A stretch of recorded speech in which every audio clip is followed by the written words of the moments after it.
So today we're going to be working on the F sharp melodic minor scale. And F sharp minor has a key signature that's the same as A major. It's three sharps, F sharp, C sharp, and G sharp. And then ascending the scale, we also add a D sharp and an E sharp. So the E sharp is that note that is, we call it the leading tone in a scale. That's the note that is the half step below the tonic, which is F sharp.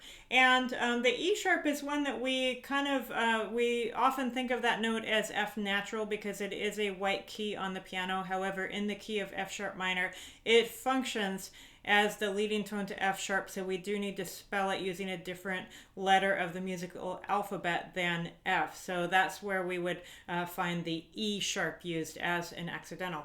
So let's go ahead and get started. We start with the F sharp on the D string. So go ahead and find that note. You're going to play F sharp, high third finger, G sharp. You can go open A if you want to, or fourth finger. First finger B. High second, which is C sharp, and then high third for D sharp ascending, high fourth finger for E sharp, and then first finger is F sharp. Going down, you have, now we have an E natural, not E sharp, so not high fourth, just regular fourth finger. And then regular low third finger as well. We do not have high third finger, it's D natural going down. Still have C sharp, B, A natural, and then G sharp and F sharp. So all together that's going to sound like this. Whole step, different finger pattern, half step here. Good, let's go ahead and try that with a beat. 2 beats per note. 1, 2, 3, 4.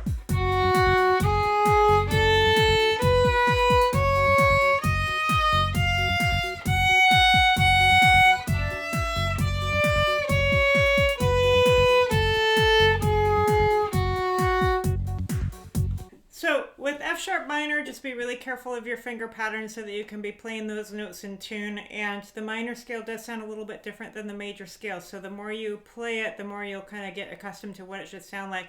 And when we play minor scales, typically we are using our ears a lot to guide our fingers to the next pitch. So really be trusting your ear and internalizing what the minor scale sounds like in its melodic form. That's the form that we tend to practice most as string players. So good luck and happy practicing.